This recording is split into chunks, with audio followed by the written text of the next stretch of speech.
2024. What a year this has been for video games. We dove into hell to spread democracy far and wide. We all got addicted to that one card game that actually wasn't trying to steal our money. This Monkey Man set player record counts on Steam. A sequel to a game that not many people cared about seemed to ignite a new wave of Warhammer 40k enjoyers, who will all soon realise that their bank account balance has gone into the red. We played some volleyball with beasts. We played some Russian roulette with shotguns. We relived the glory days. We chained ourselves together, and finally, we all collectively decided not to play Concord. 2024 may not have been the best year in gaming we've ever had, but you certainly can't say that it wasn't interesting. Hi, my name is Trollisms, and welcome to my 2024 in gaming recap. I want to celebrate the best and the worst that this year had to offer, and I thought the best way to do that is to go through every game that I played this year and rank them from worst to best. But because this will be my final video of the year, as I suspect might be the first video of the year by the time it comes out, I want to celebrate the channel and you guys. This year has been the biggest period of growth that this channel has ever seen. This might be like the first year of my channel that I've ever had more than one video do more than 1,000 views, which is crazy. So I want to thank all of you, whether you've been watching the channel for 2 years, 2 weeks, or the 2 minutes that this video has been running for. Thank you so much, and I'd like to give something back as thanks. In line with the theme of this video, I'll be giving away some games, so I'll be doing 2 separate giveaways, one right here on this video and another on the community Discord. Link to join that will be in the description. All you have to do is leave a comment and let me know what your personal favorite game that came out this year was, and also what game that you would like to be given. You are able to choose from any of the games that I talk about in this video, even the bad ones. And let's just say if this video hits some milestones, I'll give out some more game. I'll chuck all the info you need on the screen here. Pause if you need to. Alrighty. I don't think that there is any better way to celebrate 2024 in gaming than to start with the worst that the year had to offer. Taking out my worst game of the year is Funko Fusion. I was originally going to do a full video review of this game. I had a couple hours played and even had a script started and everything. It was in my video lineup schedule during one of the busiest months of the year. Everything was planned, but the game was just so bad. So when I review games, I tend to play them until I fulfill 2 quotas. First is when I feel like I have seen everything that the game has to offer, and second is when I personally feel like I'm done with it. I couldn't review Funko Fusion properly because I had given up before I could give the game a fair go. You know, hit the first quota.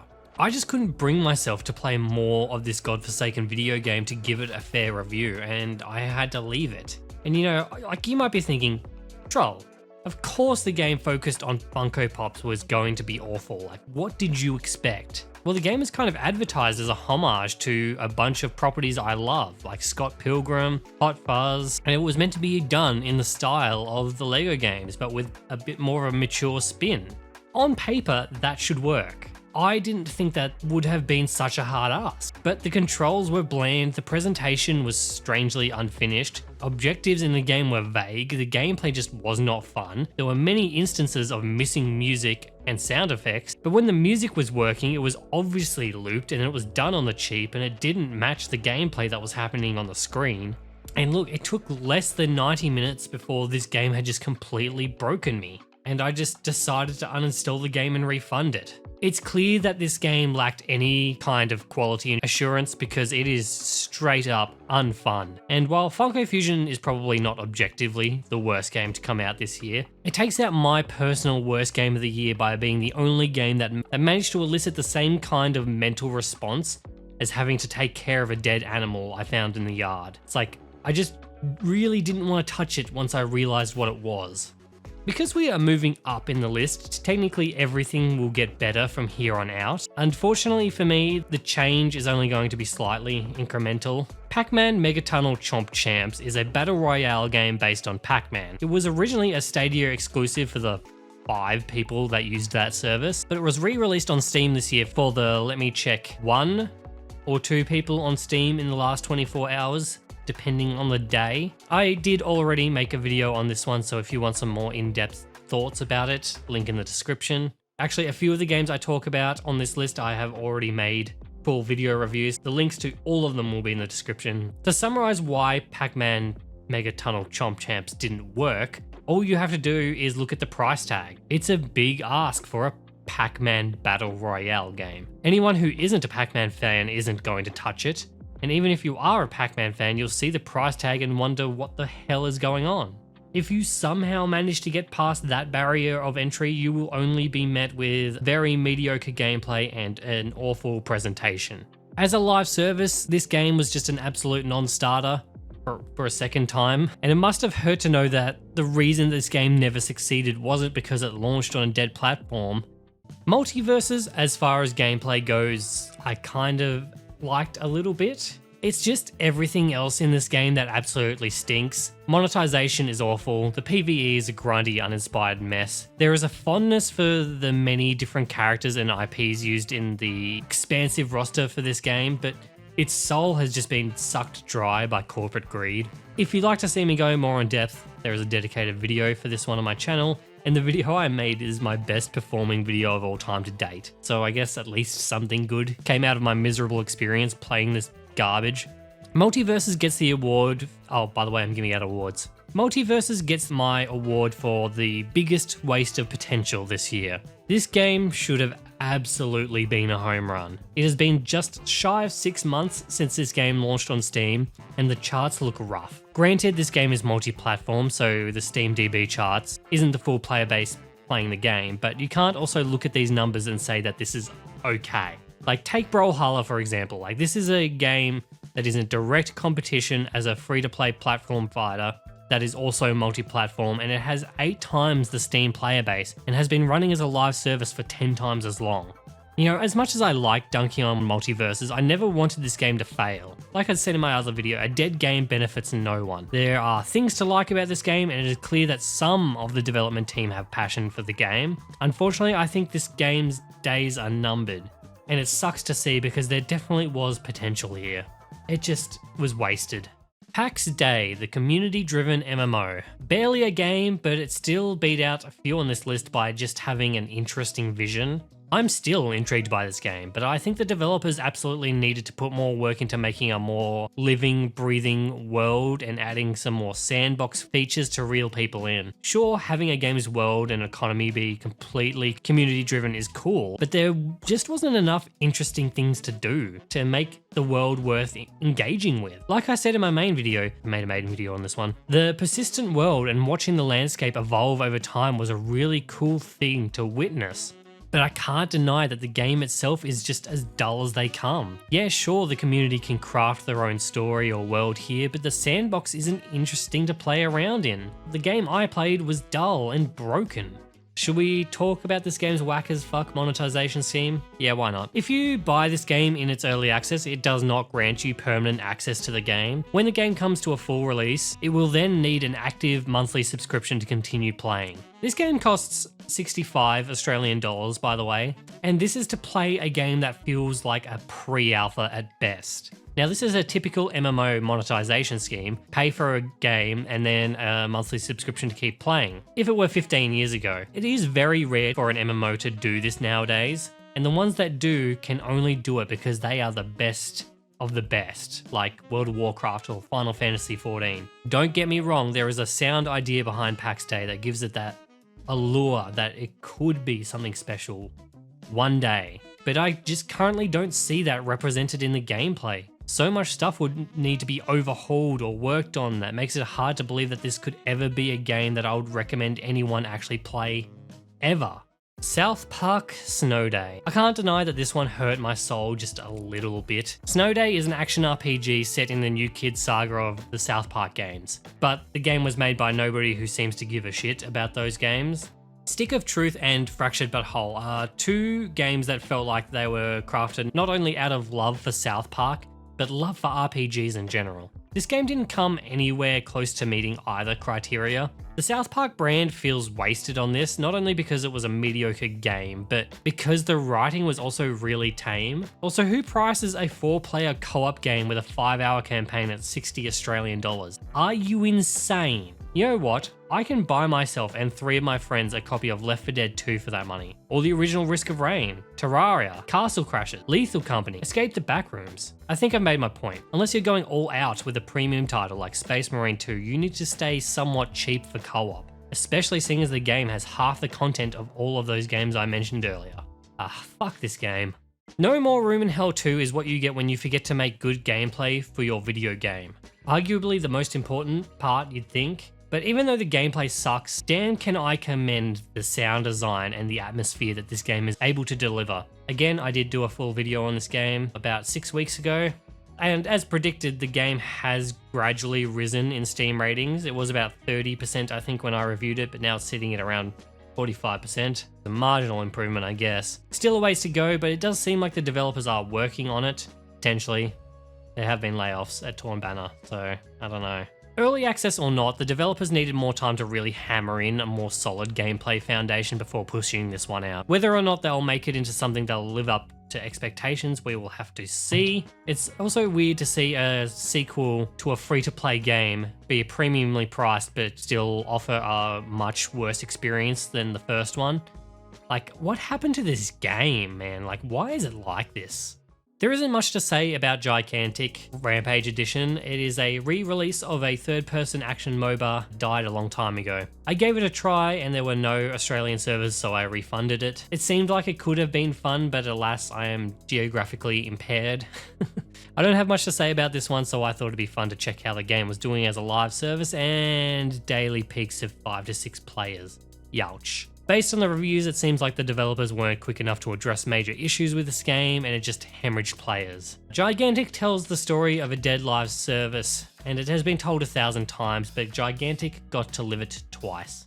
You'll notice a lot of the games around this part of the list are ones that I played for a little bit, and then they just didn't grab me. Infinity Nikki is not quite like that. This is a game where I had the motivation to give this a good go, but I was driven away from it. For starters, what I played of this game, I didn't mind. First hour or so of this game is spent in a tutorial that is way too handholdy. It pretty much acts as if this is the first video game that you have ever played before. It does that mobile game bullshit thing where it will teach and show you all of the menus and how everything works in excruciating detail, but don't you dare press any of the buttons we don't tell you to or try to explore things at your own pace. No, you must press this menu button and then that one. Once the game finally lets you off the leash, it is at the same time it shoves all of the gacha mechanics, all of the daily login rewards and account linking for extra bonuses. By the time I had gone through and claimed all those things and got rid of all the exclamation marks on the menus that were indicating that I needed to claim something, I realized I hadn't been playing this game for over 10 minutes and then I just kind of shut it off and uninstalled it. Infinity Nikki is a free-to-play open-world exploration game, and that's kind of what I wanted to play. You know what? I reckon there is a game like that there. And from the little amount of time I spent in this game, it was beautiful looking. And look, the gameplay was okay. But one of the things I did kind of low-key love was how great the character customization of Nikki was. There are like a ton of clothing slots and it doesn't feel like the game limits you on what, and it just feels like customization is like at a all-time high. It was kind of crazy. Shame a lot of the clothing unlocks are locked behind a predatory monetization system, which also leads me to ask, who is this game actually for? The reason I ask is because the tutorial was so handholdy and the content feels so tuned towards a younger audience that I couldn't help but think that this was more for kids. But if that's the case, then no young, impressionable kid should be anywhere near a game that features loot box or gacha-based monetization, because that just feels extremely gross. And that's kind of how I felt after I finished playing this game, is just a bit gross. Towerborn is an action RPG in the same kind of vein as a game like Castle Crashers, except it's a live service. Yuck. And it feels like it doesn't need to be. It's grindy, but the gameplay is kind of solid. The different weapons are really cool to experiment with. Combos were fun to pull off, and I really liked the kind of Vi gauntlets. Those were really, really cool to play with. What turned me off from spending more time with the game was how quickly it became repetitive. I had little to no idea what I was working towards, so it felt like I was grinding for grind's sake. Not to say that the game is bad, it just needs to be refined a bit. A story worth caring about, more defined progression, and some variety in the maps. I swear the first 10 levels I played all had the same background, with just a small variance of layout. Towerborn was just too slow to kick it into gear. Well, actually, I don't know if it ever did kick into gear because I peaced out after a few hours of going. Yeah, it's kind of okay. This one is still technically early access, so maybe sometime in the future there may be something more refined and more polished to play. You know, I see the potential, I just don't have the patience for what it is now.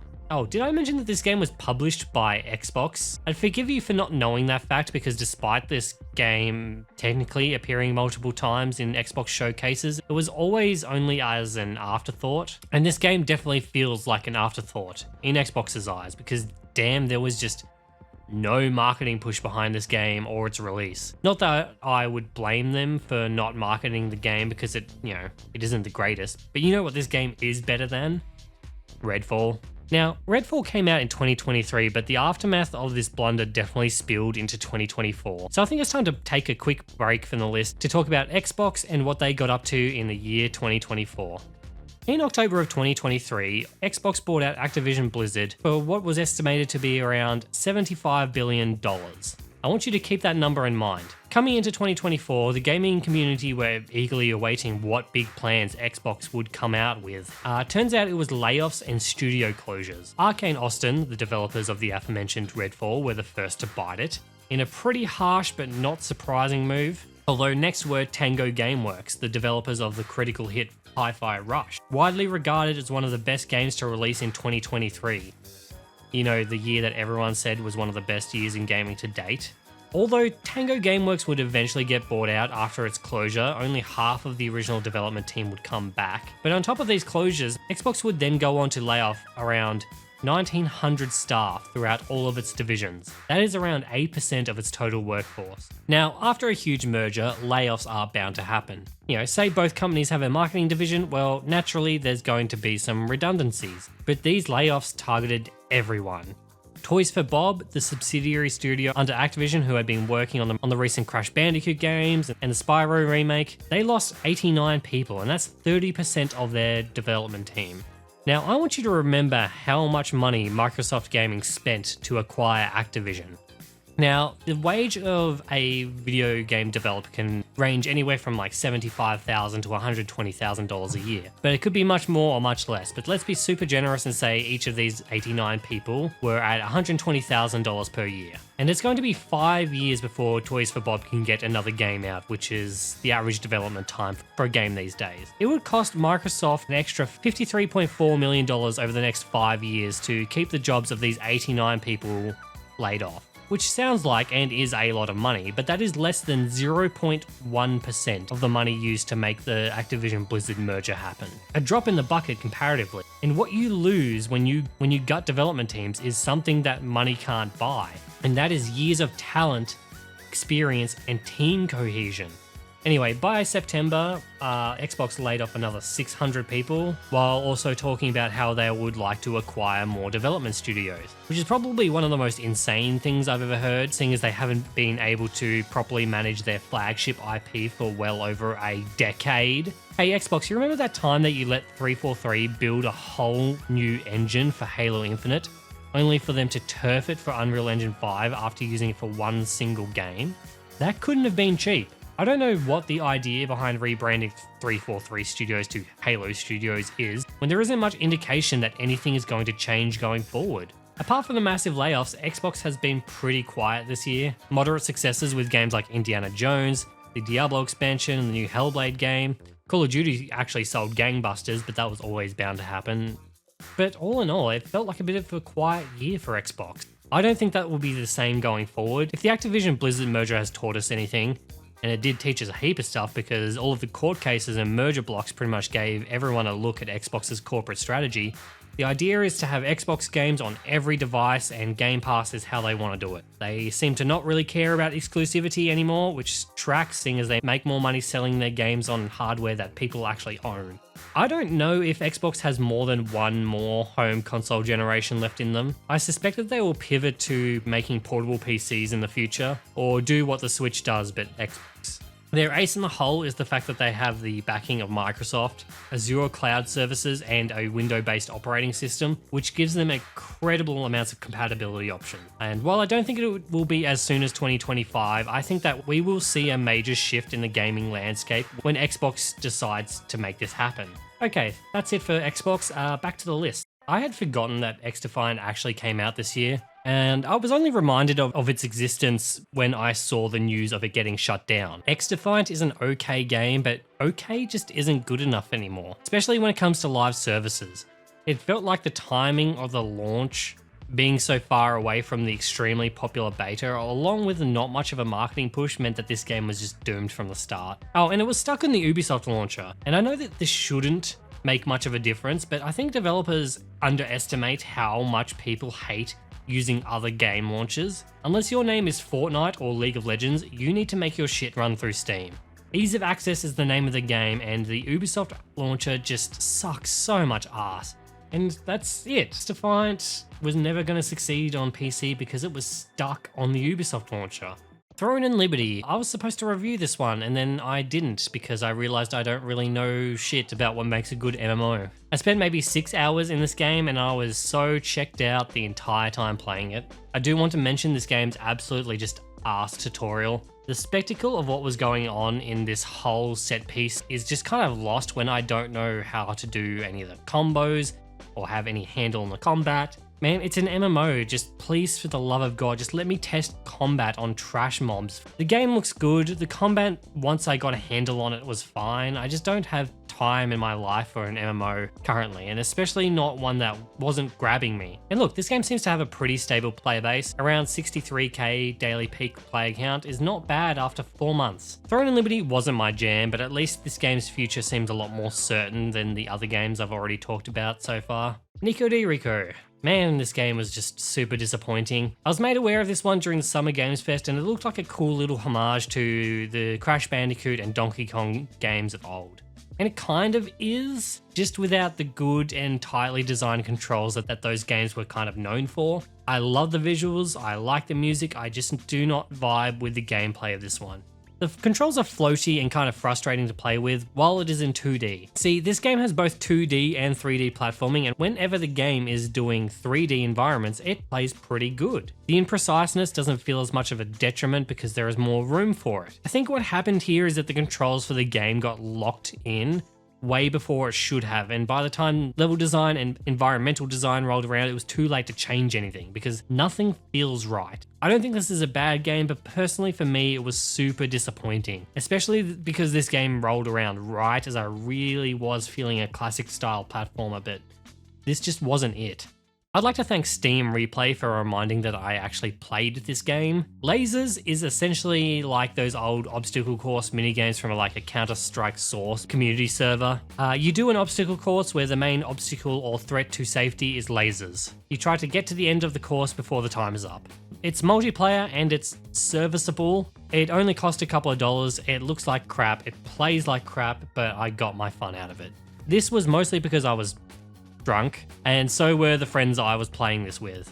My friends and I have this tradition where we listen to the Triple J Hottest 100 every year and we drink and play games. Usually it is League of Legends ARAMs and Jackbox, but this year we branched out to play some other strange multiplayer party games. We played this at one point and it perfectly slotted into the lineup of games we played, as evidenced by... Oh no! I know what's happening here. No!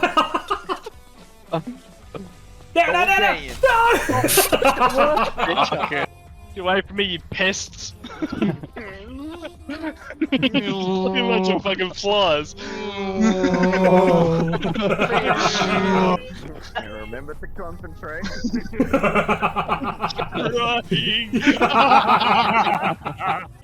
Oh, I just fucking get myself a haircut. Hey, Hey. hey, hey, hey. Oh, My mistake. Oh my god, what's going on in here? Buddy. We're waiting for you, Mushy. Yeah, we are fucking waiting for a while, cunt. And look, this game did its job, but is it objectively a good game? Absolutely not. The game is borderline trash, but it's good trash. I'm more than sure that this game will be played again this year when we do our Hottest 100 thing again, so I'm looking forward to that. Or am I? Brighter Shores is a game I thought was okay, but it just wasn't doing anything for me. The biggest letdown was the community side of things. I just felt like I was playing a single player game. I will say that I think this game does definitely have the potential to be better in the future. I did do a full video on this one, so if you'd like to get more of my in-depth thoughts, you know what to do. This is a kind of you'll love or you'll just really kind of hate it like game.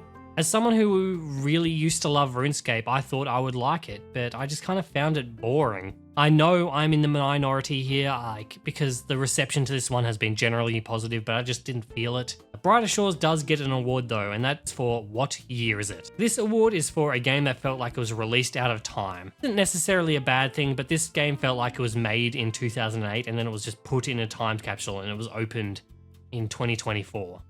Welcome back to the list, Ubisoft. Though this is as far as you go. Star Wars Outlaws is a game with a lot to love, but unfortunately none of that has anything to do with how the game plays. Once again, there is a full video on this one, you know the deal. This one actually did pretty terribly views-wise, so please know the deal and go do the thing. Though that may also just be an indication of how little people wanted to play this game. It's not a terrible game, in fact I do recommend it if you can find it at the right price, and that price is somewhere under $30. Because while this game is extremely flawed, it has good things to take out of it. For one, it looks fantastic. The music feels very Star Wars. The writing is hit or miss, mostly misses when it comes to the beginning and the ending of the game, but it does feel like there is some genuine passion going into this one. I just wish a different studio made it. Perhaps one that would actually have cared about making some engaging gameplay. Ubisoft found a recipe for success with Far Cry, and it feels like that they just keep copying and pasting the gameplay into each and every one of their games, except it somehow just gets worse every time they do it, and Outlaws feels like one of the most limited iterations of a gameplay formula that is over a decade old. And yeah, while I recommend this game to a point, I also think I would rather play Far Cry 3 again.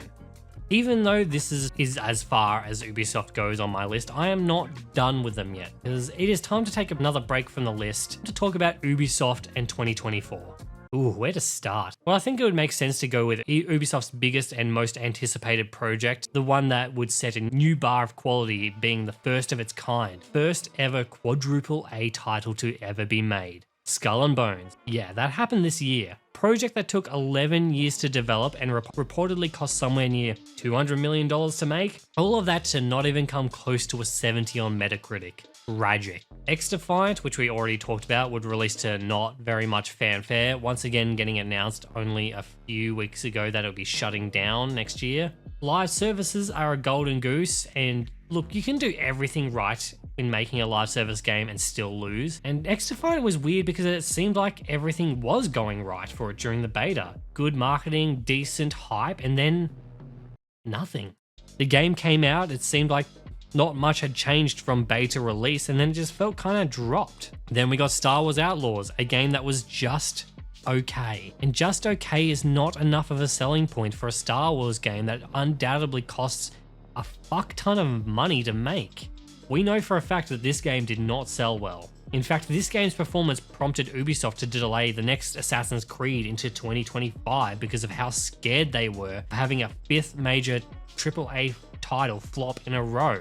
But don't worry, we haven't hit the bottom of Ubisoft's downward spiral of 2024 because they released not one, but 2 NFT games in the year 2024. Look, the NFT bubble happened and exploded in 2021. These games are 3 years too late, and it's so gross. Who the fuck would want to play a game that looks like this? Don't even get me started on the amount of disrespect to include a beloved character such as Rayman in a project so scummy as this. But we aren't done, Ubisoft, because while you're throwing out one foot in the grave garbage projects, you are also delisting and destroying your older titles, because 2024 was the year that The Crew was killed. The Crew was by no means an amazing video game, but it was good. The highlight was definitely the huge map that was like a scaled down recreation of the USA. And look, the game may have been technically online only, but the online part of the game was really just kind of arbitrary. Like, I'm saying this from a personal experience because I played The Crew on the very first day it was released. And like most online games that experience a popular launch, the online servers were broken. I played the entirety of The Crew as a single player experience because the servers didn't work, and other players wouldn't show up on my overworld like they were meant to. Matchmaking for races didn't work. Now, a game I essentially played as a single player experience, a game I bought, cannot be played ever again. I highly recommend you go and follow the Stop Killing Games movement if you ever feel like this could happen to a game that you care about, because a company such as Ubisoft have shown that if they can get away with something as malicious as shutting down games that they could have spent the tiniest bit of development time fixing instead, then they will do it. Heading into 2025, Ubisoft are in real big trouble. There are numerous rumors of buyouts, layoffs have already happened, and if it weren't for the 18,000 game developers just trying to make a living, then I would say that this company should just be burnt to the fucking ground. Instead, I think that every single person from the top of the company, the executives, the management, the CEO, anyone who has been in charge of anything that I've been ranting about for the past few minutes, needs to step down and never work in video games again. Because I don't for one single second believe that any of them care about video games. People who care about video games don't release so many mediocre products. People who care about games don't make NFTs shovelware. People who care about games don't kill games. I understand that Ubisoft is a business and it needs to make money, but I can think of no better way to make money than to actually make good video games. You'd think after almost 40 years in the business, you'd probably know that by now. It's companies like Ubisoft that make the video game industry unfun. It hurts my soul that an industry built around entertainment and fun can be so unbelievably just rotten to the core. Ubisoft did release a decent game this year, and it was called Prince of Persia: The Lost Crown. It didn't sell gangbusters, but it was well received, and it was made by a smaller team. But that team got disbanded and split up, and most were moved to go work on a game that has been in development hell since 2008. I think I'm going to end it there, although there probably were a few things I missed that Ubisoft did this year, but we have a list to get back to, and I think we spent too much time away from it. Fuck Ubisoft. I can't believe Power World came out this year. Look, I did make a video on this one, but we don't talk about the like to dislike ratio on that one. I think the game is fine. I was pretty harsh on it, but also it was one of my earlier reviews, and I think I did a really shit job of explaining why I didn't vibe with this one much. But I also think the game was released in an extremely lazy and buggy state. Regardless of my feelings on the game, it was a runaway success, so if Nintendo don't manage to sue them into the ground, then Power World doesn't actually have many excuses not to expand this game into something really amazing. This game did just actually release one of its first major updates, and people seem to be loving it. I have not played it, or even played this game since I made the video, but I feel like this might be one of those Minecraft situations where I won't play it for a couple of years. I'll be reminded of its existence and then it'll just ruin my life for a week. And I'm looking forward to playing a more complete product when those feelings come around again. Children of the Sun is a neat little puzzle game where you have to kill a group of people with a sniper rifle with one bullet, but you also control the bullet. It has a very simple yet fun premise. It's probably so low on the list purely because I don't think I got my money's worth out of this one. It's currently on sale for a price I would actually totally recommend it at, and the game has just gotten a free content update as well as recent as November, so there is a good chance my feelings on this game could change in the future, but as of right now, 25 is where I'm putting it. Is this one still under NDA? Surely not. Valve's next big multiplayer game, Deadlock, is a third-person shooter MOBA hybrid, and it's pretty decent. I don't have much bad to say about this one at all, and the only reason it is so low on my list is because I just don't think it's for me. I can't deny that the game is well crafted, and I suspect that it will do very well in the long run, but I don't see myself as one of those people that will stick around with this one. Not because the game is bad, it's because I just don't have bandwidth for another life-ruining MOBA.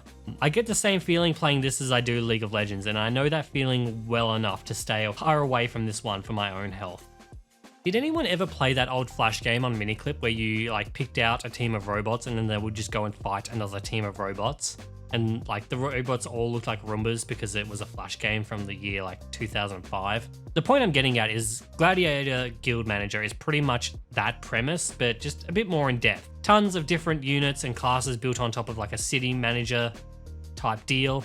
Still feels like a bit like a Flash game though. We are hitting the point in the video where I genuinely start recommending these games. I classify this as a good side game, like one that you can watch a show on the side because the game moves at your own pace. And as an auto battler, the game is all right. Sure, it could use a bit more depth and a bit more balance, but the game is fun enough as is. Just don't expect to be blown away by anything that it has to show. Maniac is a game you probably never heard of, but it essentially boils down to going on a rampage in GTA. One of the older top-down GTAs anyway. It doesn't take itself seriously and it does one thing and it does it very well. It's also extremely cheap, it's good for a few hours of mindless chaos and violence, and I would say more, but honestly the premise sells itself.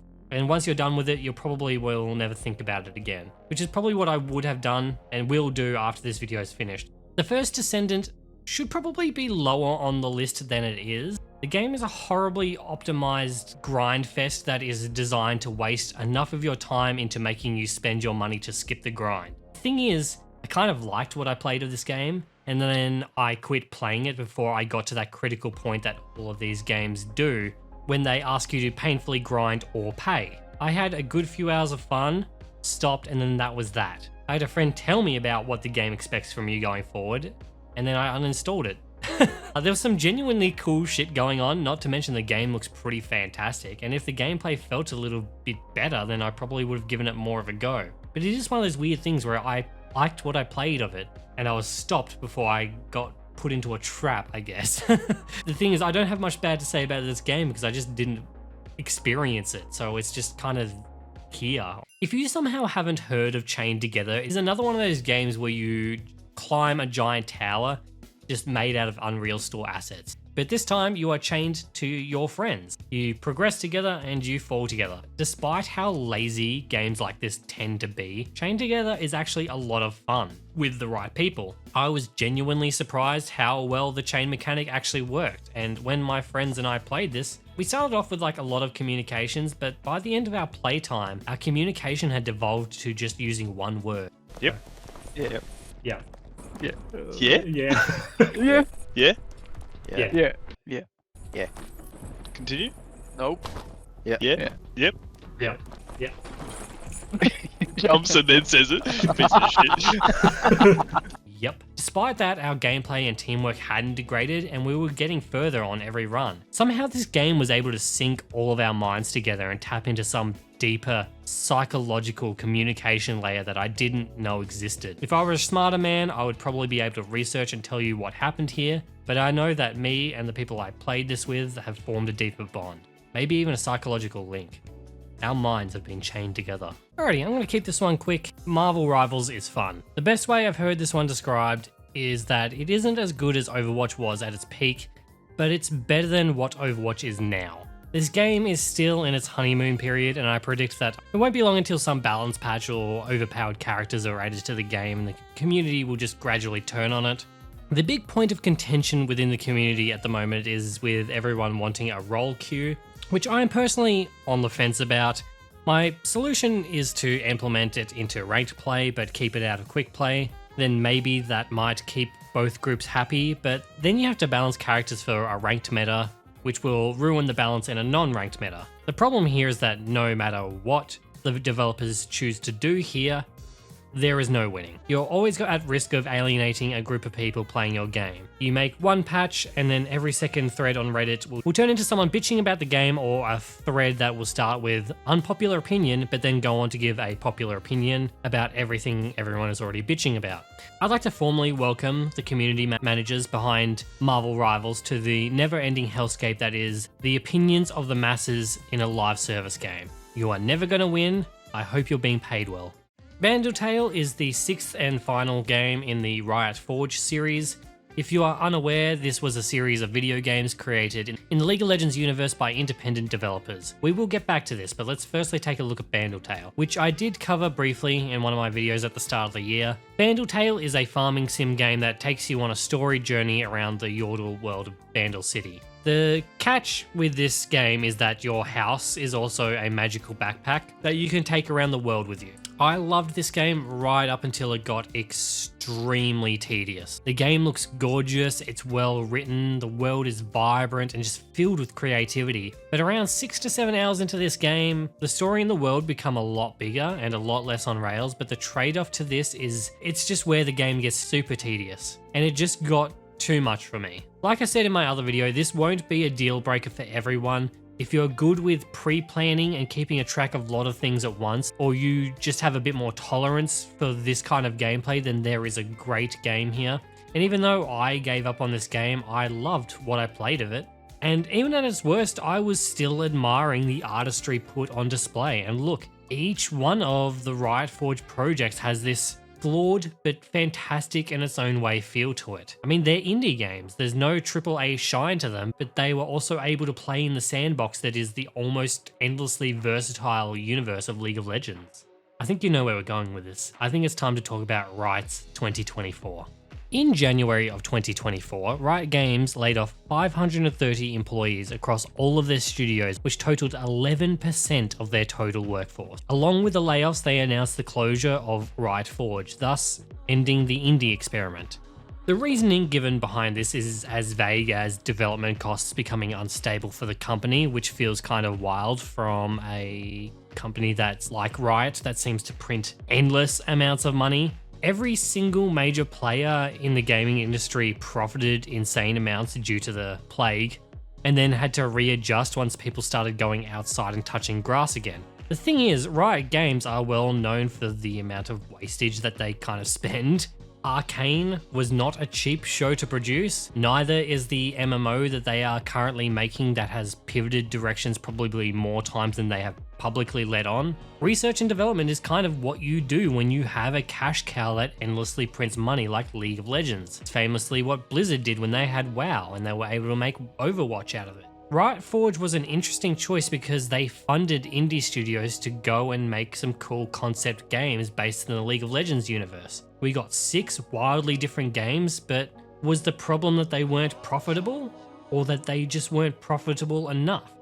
I could see it being the latter, because if it was that the games were not profitable whatsoever, then that would have probably just been Riot's fault, because all of the games from Riot Forge just weren't marketed very well. The first game, The Ruined King, which not only got delayed due to the you-know-what, ended up releasing after the Ruination event in League of Legends, which you would almost think would be a good thing if the event in League wasn't just total garbage. And not only was the event total garbage, it narratively took place after the events of the Ruined King game, which more or less just spoiled the outcome of the game on top of nullifying a lot of the potential consequences or character stakes to that story. Which sucks because this is one of the first times we really get a chance to spend an extended amount of time with any of the characters in League of Legends. Now, this happened in 2021, but it feels like every single Riot Forge game just got screwed by marketing. Vandal Tale was released a month after the announcement and closure of Riot Forge. And that was pretty much Riot telegraphing to the entire industry that it didn't care about this game. 2024 also saw the release of one of the most ridiculously expensive cosmetics to ever hit gaming, with a $500 Ari skin celebrating one of the esports greats. In a move that could only be described as, are you fucking serious? Turns out they were, because they would then go on to release a Jinx skin and put that behind a predatory gacha system, which would cost anywhere up to $350 depending on how unlucky you are. Turns out I'm pretty fucking unlucky. Oh, and they did the same thing in League's sister game TFT, although they had already been doing that with some of their cosmetics for a couple of years now. Still doesn't make the practice of doing this any better. Want to know something crazy? You see this figure of Star Guardian Jinx that I have here in my cabinet? That cost me $200. This real physical thing costs less than a bunch of pixels in a video game. On the brighter side, we got the second season to Arcane, which was absolutely fantastic as long as you ignore the last 2 episodes of the show. Video in the description because I did talk about this. And while I have somewhat come to terms with the ending, I still dislike it. But I do respect the amount of effort and love that went into making this project. I won't spoil anything here, but the lore implications are pretty crazy. If this is how League lore is going to be moving forward, they really want to do things they did in Arcane around the entirety of the League universe, then there is a potential for a lot of cool stuff to happen. But at what cost? Are we going to get more retconned lore for champs we already know and love for how they are? How is this supposed MMO that is totally coming out going to handle an ever-changing landscape of the lore if there are more TV shows in the works? Is the League game going to get more predatory with its microtransactions? I mean, for fuck's sakes, the game has like 5 currencies now. On the upside, League of Legends Worlds this year was a banger.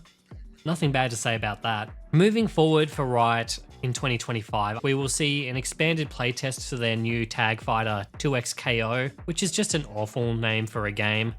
League of Legends has planned to do themed seasons around certain regions around Runeterra, which will change the way that the map looks and plays and release new characters from that region during the year. It will supposedly change every year, but I'm taking this promise with a grain of salt because how many times have the League dev team promised that they will do something with the game and then just not?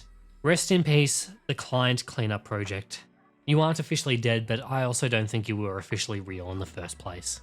I'm going to stop myself there and get back to the list because I realized I could actually just keep going with Riot, and I don't think any more of me screaming into the void is going to fix anything because I have no self-control and I will undoubtedly launch a game of TFT when I'm done making this video. From the creators of Dead Cells comes a new roguelike, but in 3D this time. Windblown launched into early access a few months ago and it certainly feels like an early access game. It's a bit like what it felt like to play the first Hades when that was still in early days. There's still a lot that needs to be done, but there is a super satisfying gameplay loop and that huge dopamine rush of dashing through all of the platforms at super speed is just, ooh.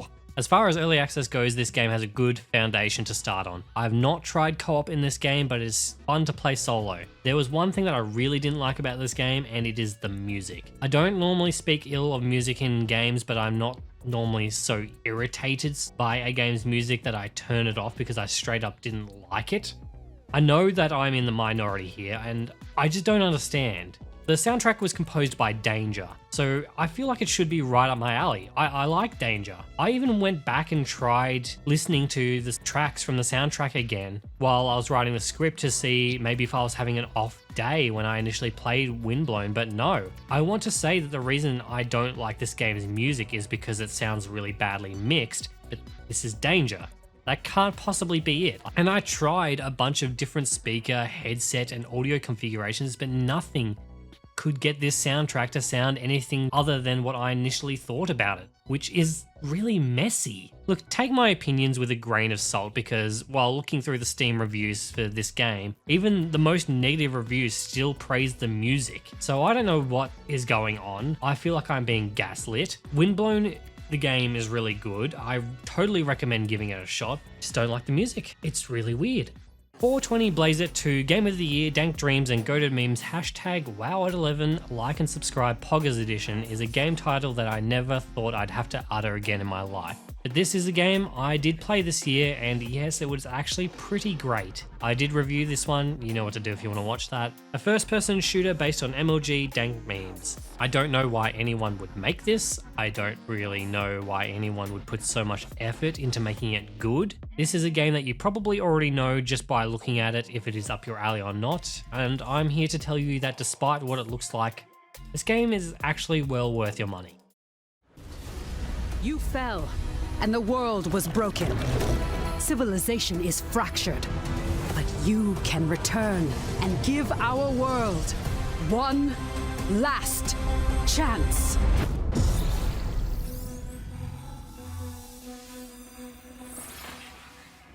Wayfinder is the third game on this list that had an initial release, then had the game shut down, only to relaunch this year. Wayfinder was the only one to actually improve on its return. Yes, this one also has its own video. It goes a bit more into detail about what happened with the game and how it used to be. I can't deny that the version of Wayfinder that exists now is miles better than what it used to be. But you know what, I did make that video at the start of the year, so let's do a little follow-up on how the game is doing now. The game launched into 1.0 in October, bringing it out of early access. Since then, the game has received numerous bug fix updates as well as the introduction to a new difficulty mode. Mod support was supposedly in the works for this year, but it has been delayed to next year. But the fact that this game is still receiving consistent updates at this point in time is a really good sign. The game isn't perfect. I wouldn't expect it to be due to its troubled history. But what we got was pretty good considering the circumstances. And look, how Airship Syndicate was able to save this project and turn it around has no bearing on where it ended up in this list. It's not perfect, it's a little jank, but the combat is really fun. People talk about games that lose their reputation, but you rarely ever hear about a game regaining it. At the very least, I feel like Wayfinder deserves to have more eyes on it because the team decided to turn this into a game worth playing.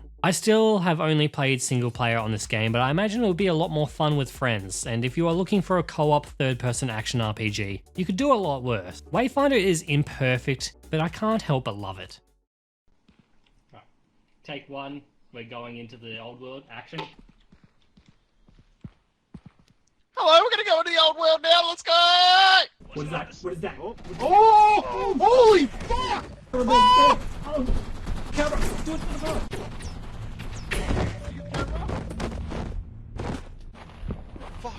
Fuck. Oh my god, it's still chasing me. It's still fucking chasing me. Fuck. Content Warning asks the question, what if Lethal Company, but with content creators? Then they released the game for free on April Fools. Pretty much a recipe for success. You know, the game takes heavy inspiration from Lethal Company, but instead of avoiding monsters to collect parts, you are content creators trying to film the monsters so you can gain followers and become internet famous. The genius way that this game sets itself apart is with the camera, which you have a limited amount of tape but actually records whatever you record. At the end of each trip, you get to watch these tapes and you can even save them to like your hard drive. Guys, fell. How are you gonna get back up? Fuck knows. Help!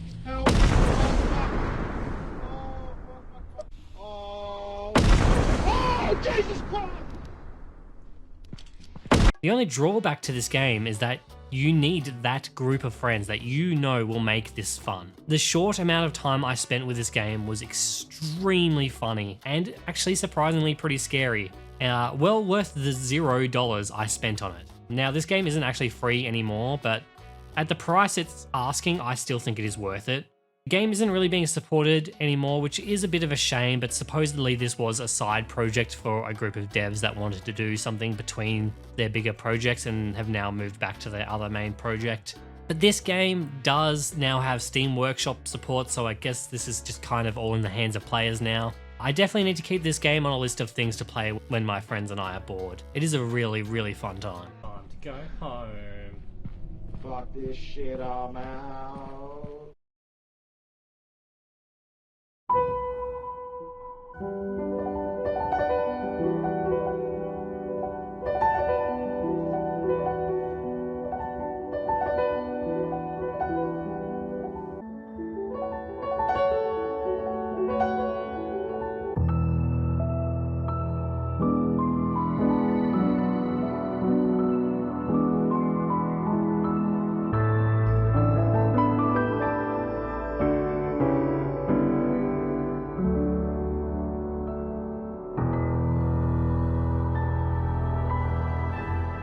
I once saw a trailer for this game at one of the Summer Games Fest conferences, and I was initially just stricken by its visuals. Imagine my shock when I found out that the game is also really fun to play on top of having one of the most interesting art styles I've seen in a video game, period. I didn't spend a huge amount of time on this game, but I was consistently floored by its visuals. Unfortunately, the gameplay just wasn't vibing with me a whole lot, and that really is the only downside to this game for me anyway. I do suggest giving this game a go if you're looking at this game and going, whoa, because there is an immense amount of creativity on display here. This is the kind of game you look at and you realize that we still haven't peaked with video game visual, and that we don't need more pixels, we need better defined styles. This game is just beautiful. The writing is charming, the gameplay is probably where the game could use improvement, but even then, I don't actually have many major complaints. Not vibing isn't much of a criticism that anyone should really take seriously anyway. It has been a long time since I've given an award on this list, but I think that Haunty was a pretty big snub for a Best Art Direction nomination for the Game Awards, but I see you, Haunty. And for me, you get my award for Best Art Direction of the Year. This game was one of the year's most criminally underrated gems, and I highly suggest you all check it out.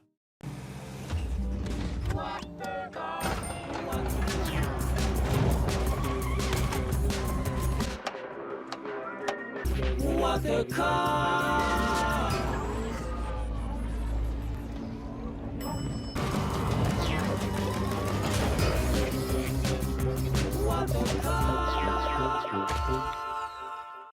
the Car had its own video, you know the drill. What the Car is the sequel to the hit indie game What the Golf. If you haven't seen this game before or haven't watched my previous review, then you are probably just a little bit confused as to what you're looking at.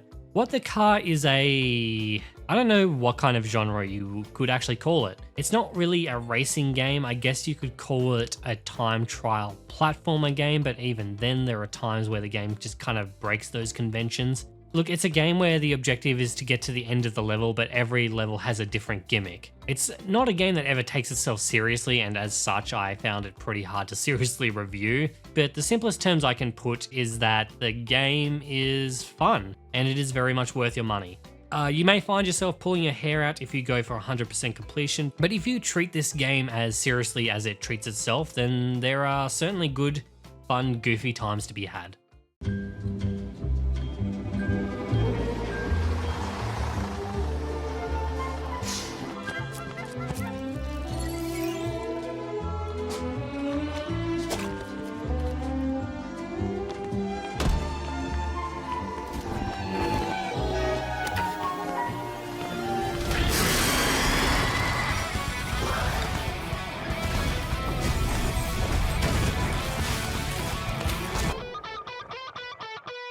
Bloomtown. Did you know that this game also has its own dedicated review?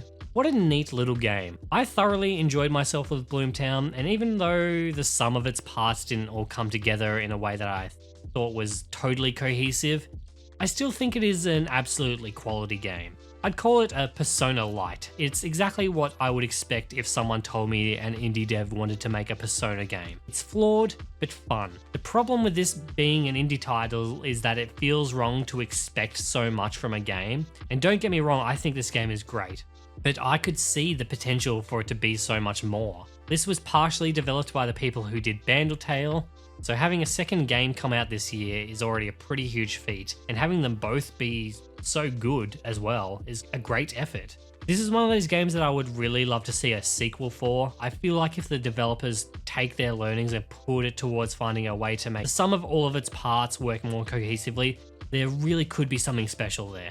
I know this is starting to feel kind of negative, and it's one of those things that I can't help but do when I see a game that isn't meeting its full potential, despite the fact that the product we got was already just really, really good. Don't let my negativity drown out the fact that this game just barely missed my top 10 this year. Speaking of top 10, let's take a look at what made my number 10 slot.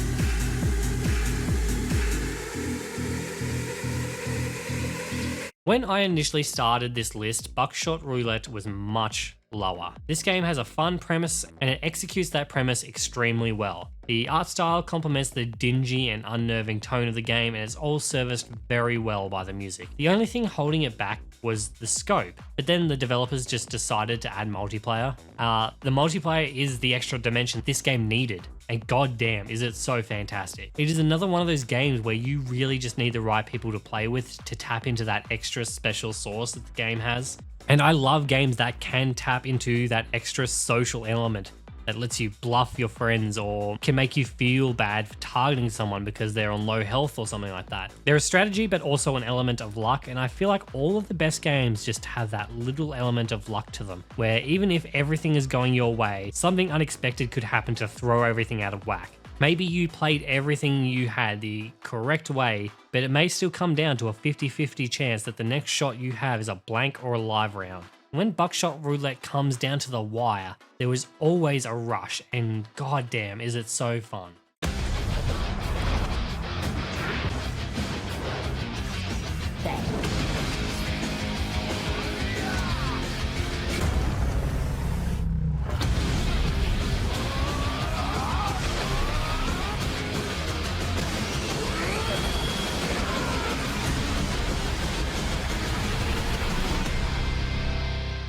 Oh baby, we are so back. Dragon Ball Sparking Zero is so damn fun. This game is a return to the formula of the old Dragon Ball Budokai games from the PS2, and it is just a straight up blast to play. I have not had this much fun with a fighting game in a long time. It has everything you want in a Dragon Ball game.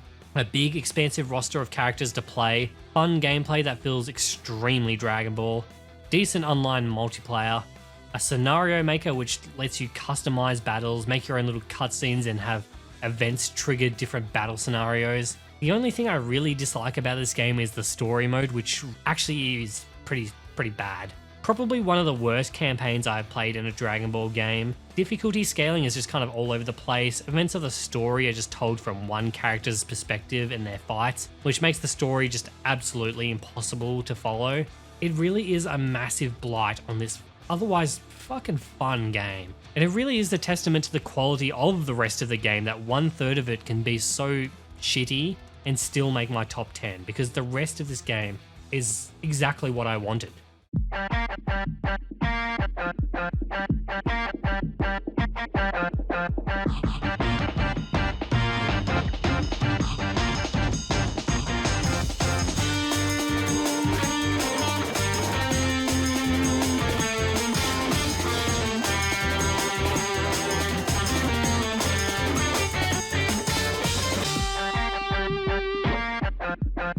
What if Pokemon was a volleyball game?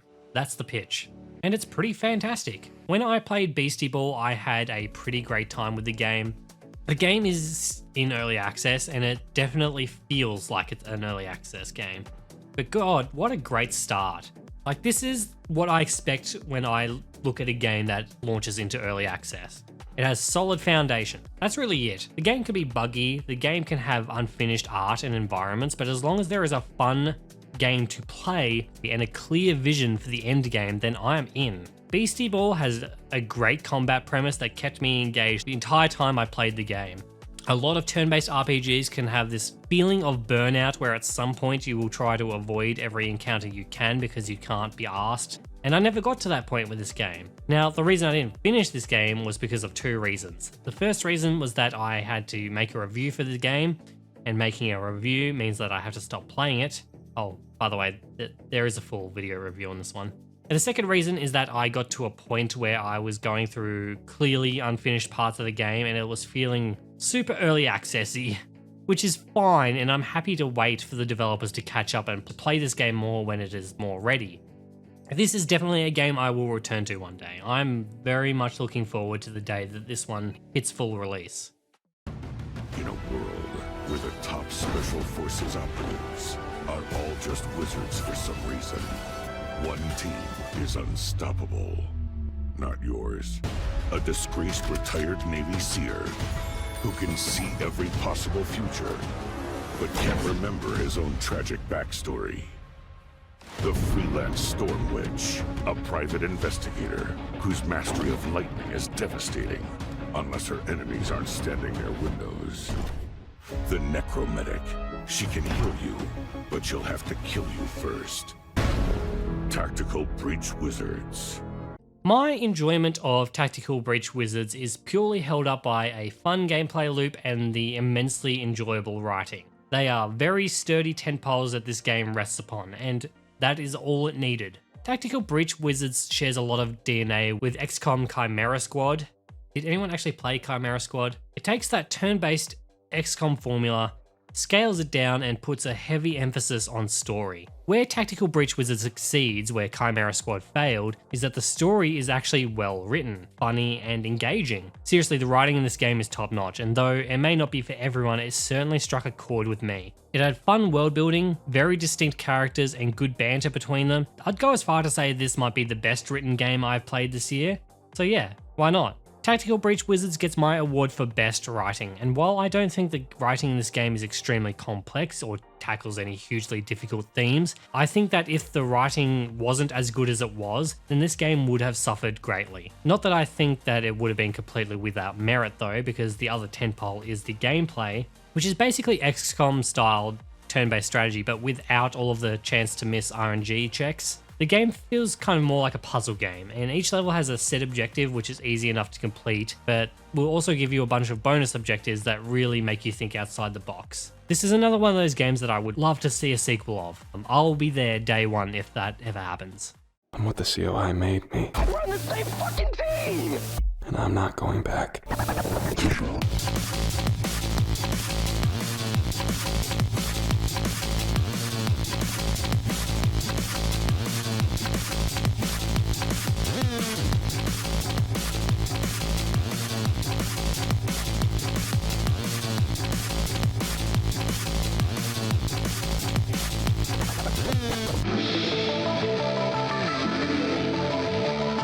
I Am Your Beast is a different kind of Beast game. Instead of a cutesy volleyball game, we've got a hyper-violent first-person shooter that shares the same kind of slick and fluid gameplay of a Hotline Miami game. It's kind of funny what happens when you go into a game with almost zero expectations. I Am Your Beast kind of blew me away, and all it had to do was 3 basic things and do it almost perfectly. Gameplay, music, and story. Nothing done here was complex, but each thing feels as if it was reduced and refined to perfection. The story is nothing special, but it is simple and told effectively. The gameplay, again, is nothing special, but it is fluid and satisfying. The music kind of stitches everything together, and it makes the gameplay feel more heart-thumping and manic, and it makes the story feel more emotional. I Am Your Beast is an absolute gem of a game, probably the second biggest surprise for me this year. I was really blown away by how fun this game was, but also by how tightly designed it was. One of my main complaints, by the way, I did a video on this one, was how short the game was, but guess what? The developers added more levels. The game is now just that little bit longer. Probably could still use a few more, but the new set of levels are a really nice addition, and I hope that the developers continue to add content to this game because it really is worth the money despite how short it is. It'd be easier to convince people if I could say that the game went for longer than a few hours. That being said, that there is a decent amount of replay value within the game, especially if you're trying to S-rank every level and complete all of the challenge missions. I Am Your Beast is here for a good time, not a long time. And I'm perfectly okay with that if the game is as good as this. We are the Space Marines.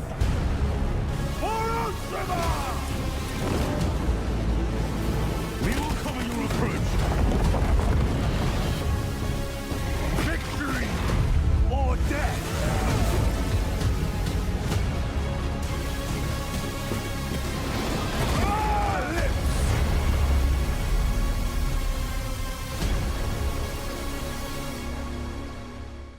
I have been playing video games for over 25 years now, and I have seen and played too many video games to count, although I did try to do that one time.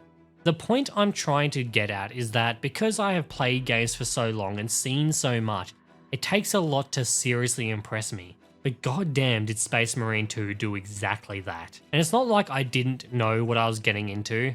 I have played World War Z. I know and I've experienced the exact tech that Saber Interactive used to make the Terminid hordes feel the way that they do. Well, that's what I thought anyway, because this feels so much different. It felt so much better implemented. Hordes feel more massive and more real. The action gameplay, while simple, felt like it complemented the way the Terminid hordes worked and really made me feel like I was just in the shit. But I was also a super powerful Space Marine that was just fucking shit up. And if you want to feel like a badass Space Marine, this is the game. I don't know what wizardry was done to make this game look the way that it does, have this much going on all the time, and still run as smooth as butter. I don't know if this was the same for everyone, but this game ran like an absolute dream on my PC, and it's almost unbelievable. I didn't think I would like this game as much as I did. I don't really care about Warhammer 40k, or I didn't when I started the game. And don't get me wrong, I'm still not really into it, but the game did inspire me to go down some YouTube rabbit holes and learn more about the lore and all of the goings on and all the different factions. Like, I enjoyed the story of Space Marine 2, but it felt secondary to the gameplay, which focused on being an action blockbuster with a lot of hell yeah moments and set pieces. So, I didn't really give two shits about the story. I think I had more fun having the person that I was playing the campaign with co-op, just explaining to me how the lore of this world works and why the things in the story were happening the way that they were. Which, I mean, the story just isn't bad, I just didn't really care. But to enjoy the game, you don't need to care about the story. It is just so fun. The gameplay is constantly switched up and you are never staying still for long. It is just full momentum, fun, start to finish. This game is like an Xbox 360 era like third-person action game that was just made in the year 2024. Like, this is almost the exact kind of thing you would get if you bought a random game from EB Games, just with an insane amount of polish and graphical fidelity. I think this game's success shows that we still haven't moved away from games like this. Before I move on, I kind of just want to quickly shout out the Amazon show Secret Level. If you have not watched the Warhammer episode, go do that. It was so amazing. I think it may have been my favorite episode of the show, and it really does a good job of adding an extra layer to the character of Titus that I kind of wish I had going into the game. Regardless of if you're going to play Space Marine 2 or not, I still recommend watching that episode of Secret Level.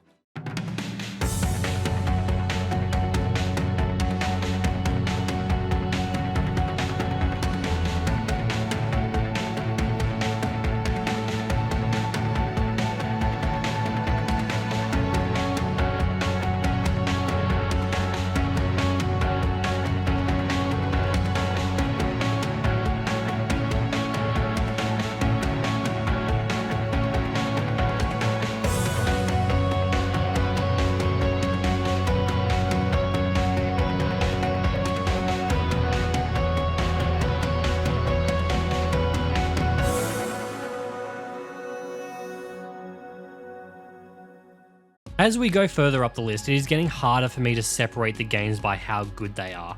The margins that the games are being separated by are razor thin.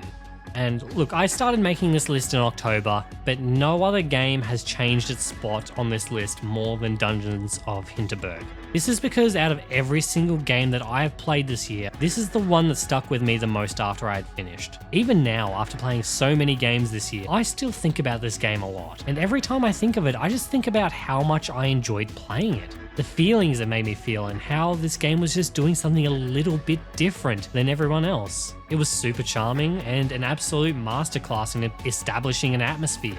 I cannot understate how much of a gem this game is and how lucky I was to stumble across it. Again, I do already have a video on this one, but my feelings have changed just a little on this one. In my review, I stated that this game had a few rough edges to it that stopped me from enjoying it to what I felt like could have been a much greater experience. But when I think back on this game, I don't think about how the lack of jumping made exploration feel a bit limited. I don't think about that one hub world with the whack high contrast lighting. I think about how I felt taking in the atmosphere of the game. I think about the interesting narrative. I think about how fun the combat was, and above all else, how great the music was. Dungeons of Hinterberg struck a chord with me, and it wouldn't be until months later that I would really feel how special that this game really was. This game deserves an award for something, and while I think that this game is absolutely amazing, unfortunately I don't think it was the best in anything. But I do know for a fact that you probably haven't played it. So I am awarding Dungeons of Hinterberg the best game you didn't play award. I don't think it is any secret that I love indie games and that I will take any opportunity to sing the praises of the little guys who pour love and passion into their game. And if you're going to take away anything that I said about this game, then let it be this. This is a game where you can absolutely feel passion and love poured into it from its developers. This game is not perfect, but it was made with love, and you can really feel that when you play Dungeons of Hinterberg. I would absolutely love to see a sequel to this game, or really just what the indie studio behind this game will work on next. There is real potential with this team, and I am looking forward to seeing what they might have cooking in the future. Allow me to introduce myself. Born and raised from the suds of an inner city soapland, the name's Ichiban Kasuga. I'm sending you to Hawaii. There's someone there who wants to meet you. Get out. You trying to tell me there are Yakuza in Hawaii? You ready for this, Kasuga? Yeah, let's do this. So, you just woke up on the beach out of nowhere. Oh shit!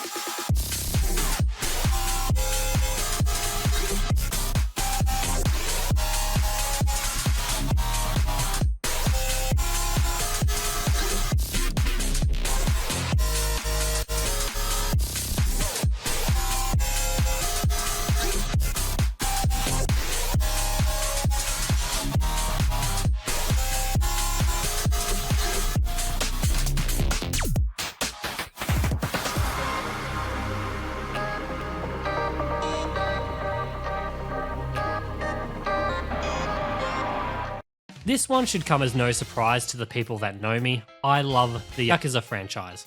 And this is absolutely the game that I can't really objectively explain its spot on this list. And if I'm being honest, I don't think it is objectively better than something like Space Marine 2. But it takes a certain kind of special for a game to keep my attention for so long. There was / is a review in the works for this game, but the game is just so fucking huge that it has taken me so long to cover everything in the game that it just keeps getting pushed back. And I mean, I'm almost a year late into covering the game anyway, so it's not like time is of the essence of this one. But to quickly explain what makes this game worth my bronze medal this year, it's the gameplay. The previous mainline game in series, Yakuza Like a Dragon, is one of my favourite games of the last 5 years, despite it clearly being a cobbled together mess of a game.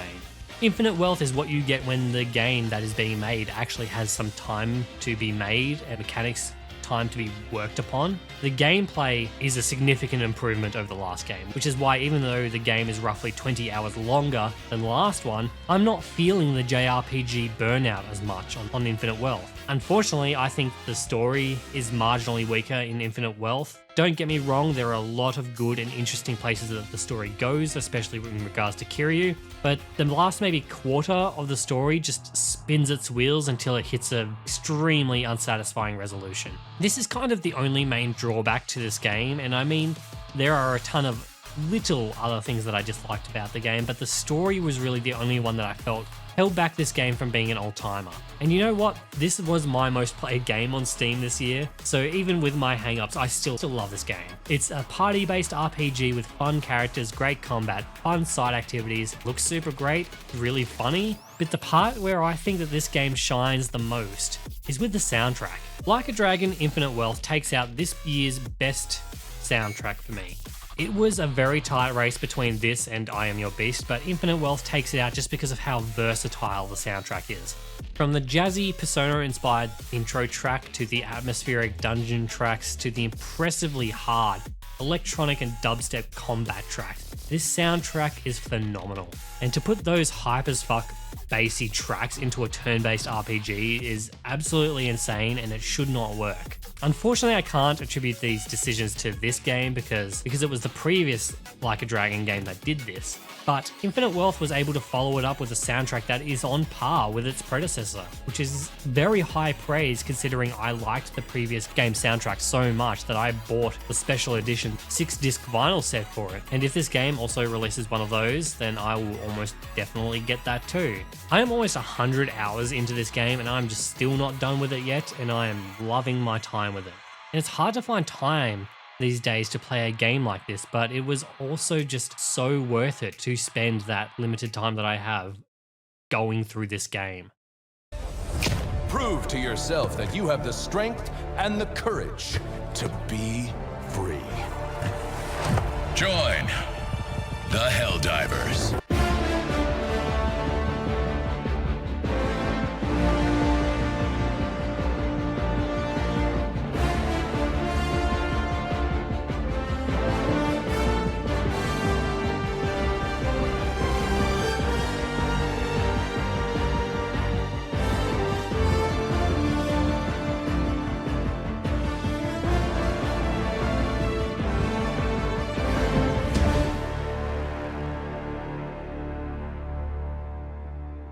Man, I can't believe Helldivers 2 came out this year. It feels so long ago. It's one of those things where it feels like the year has gone by so quickly, yet Helldivers 2 felt like it came out like 3 years ago. When this game came out, it rose to unimaginable heights, and I think the reason why everyone loved it is because it was a live service game that felt like it put fun first. What a shocker that people liked it. Helldivers 2 has probably one of the funnest sandbox and physics that I've seen in a game in a very long time. This game created so many fun and hilarious moments that felt like they occurred so naturally. A lot of the time it does feel like games hand you these moments, but not Helldivers 2. A clutch survival moment wasn't handed to you by the game's algorithm, it happened because the sandbox is well refined enough to have these things feel like they are in your hands. The game is so varied that even though you may be doing the same few mission objectives over and over, no mission ever feels like it plays out the same way. These are the hallmarks of a good multiplayer co-op game. And I can't overstate that Helldivers 2 feels like it was crafted to feel like it was fun for the sake of fun. My god, the heights of enjoyment I felt while playing this game were just immense, higher than probably anything that I've played this year. It's a game that I genuinely feel guilty that I do not play more often because I love almost everything about it. There's a good gameplay loop, great difficulty progression, and fantastic soundtrack. But there is one downside to the game, and to be honest, it doesn't have anything to do with the actual game itself. Because even though Helldivers is such a great video game, there's always that small little stain on this game's reputation. And that is the mandatory Sony account debacle. We have one more year in review because this video wasn't long enough already. I need to talk about Sony and what they did in 2024. Helldivers 2 is published by Sony Interactive Entertainment.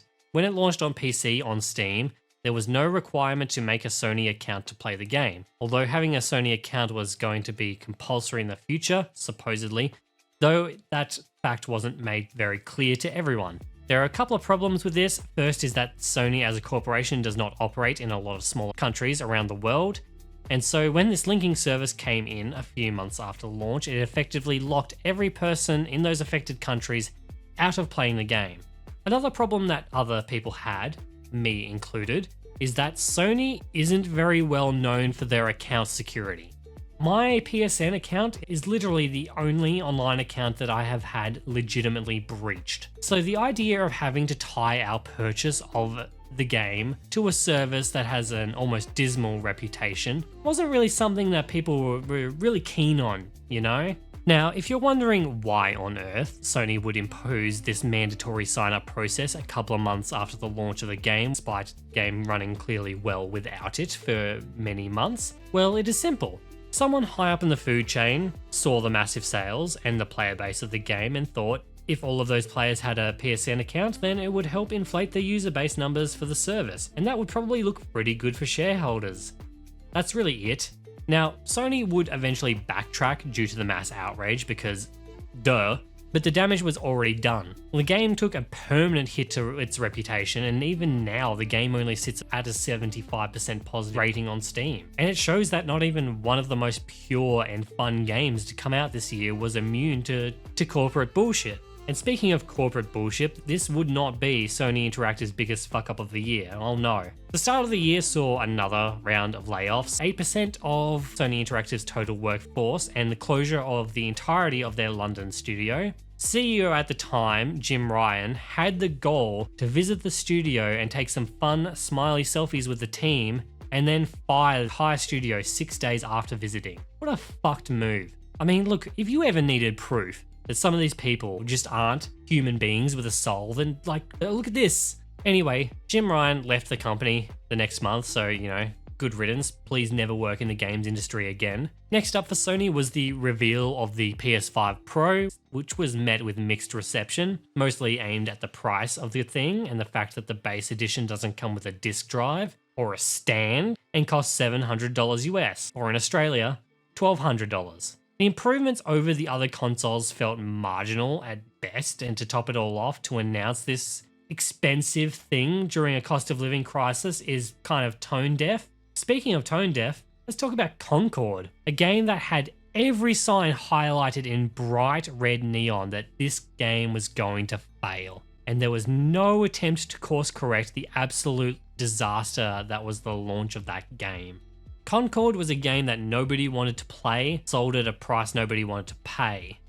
There are a million videos about where Concord went wrong and why it failed. Watching this all happen was just like a car crash in slow motion. Everyone knew that this was not going to work. The number of players that the beta had should have been the biggest red flag that something was wrong. And the next big red flag should have been the mixed reception from the people who did play the beta.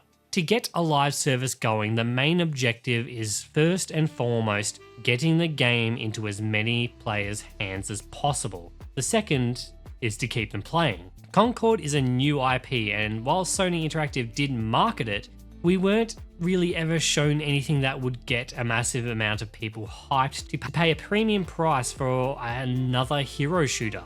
Like Marvel Rivals had their beta around about the same time as Concords, and the buzz around Marvel Rivals was not only more positive, but the game was going to be free when it came out. If Concord had any hope of being saved, then it needed to have been delayed right after the beta.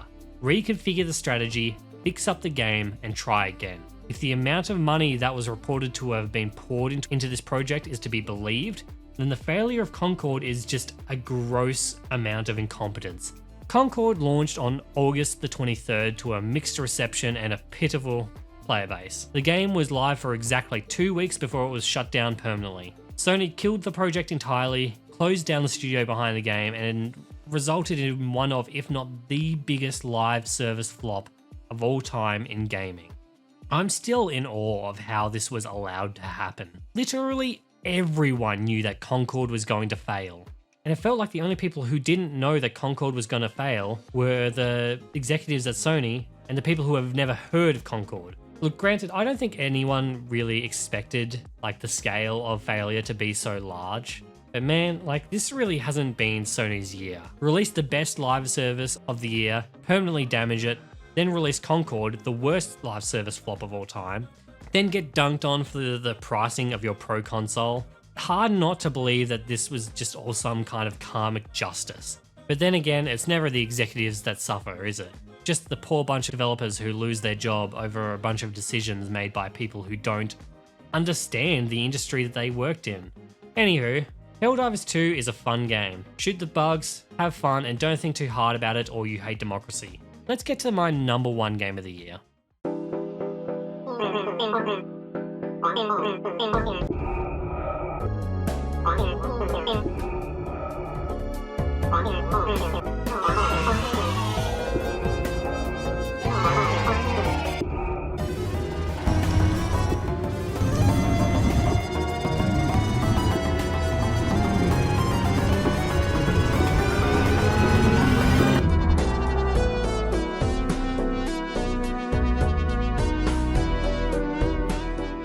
My top game of the year is Balatro. If you have played this game, then I don't need to explain myself. If you haven't played this game, I can feel your confusion. Balatro is a roguelike game based around creating poker hands. It doesn't sound that amazing until you start playing, and your afternoon has disappeared and your productivity has completely bottomed out. I'm not entirely convinced that this game is even real, and that whenever I launch the game, I'm just like hypnototed. There is a reason that this game was nominated for Game of the Year, and no, it's not because the solo developer paid off the judging committee. It is because Balatro is able to focus on a simple yet fun and addicting gameplay loop that offers so much freedom yet feels balanced, a progression and difficulty system that is fun to engage with, and despite this game coming out at the start of the year, I still haven't gotten sick of it yet. I keep playing. It's easy to pick up and spend 20 minutes or 2 hours playing. It works great on the Steam Deck, works great on mobile, works great as a side game while I'm watching a show or a movie. It's not the most flashy game in the world, but I don't know of any other game that is as addictive as this one without it feeling like it is negatively impacting my life. I've played around 50 hours of Balatro and I don't feel bad about it. The best $20 I have spent this year. When I think about the money I spent on League of Legends this year and how I feel about the time I spent playing that and TFT, I feel awful because I spent more money and feel less satisfied with the experience I got. And I can point to a myriad of games that I talked about today that cost more money and gave me much lesser experience. And Balatro is the perfect mirror to the very worst games this year had to offer. Games that overvalued themselves and then dared to ask for more after the fact. Balatro could have easily asked for double its price and I still would have thought it was worth it. But its low barrier to entry also makes it extremely easy to recommend. And hey, you don't need to just take my word on if this game is good. If you look at the Steam store page, the game has a 98% positive rating with over 81,000 user reviews. And yeah, 2% of people may not like this game, but that's why different gaming genres exist. Not every game is everyone's cup of tea, and that's fine. But shit, man, Balatro is really that good. So congratulations to Local Thunk, because Balatro is taking out my personal best game of the year. Your reward is this PNG that I whipped up in 5 minutes in Photoshop. You can crop out and stick on your Steam store page along with your other more prestigious awards. I would have spent more time making this award and the other ones, but I was actually just too busy playing your game. So that's it. That is the end of my 2024 in gaming. And now that we are done with the year, I think it's time to look forward and see what 2025 has in store for us. I think the game that I'm looking forward to the most in the next few weeks is the new Dynasty Warriors game. God, it has been a while since I've played one of those. But Hyper Lightbreaker will finally be coming to early access in January as well, which I have been waiting so long for, and I am so excited. February is looking mega stacked with Civ 7, the new Yakuza game, Avowed, and probably one of the major Game of the Year 2025 contenders, Monster Hunter Wilds. March will see the release of the new Haze-like co-op game, Split Fiction, as well as Killing Floor 3. The game I think I am most excited to get my hands on during March, and for most of the year, will be Wonderstop, which is the game made by the co-creator of the Stanley Parable.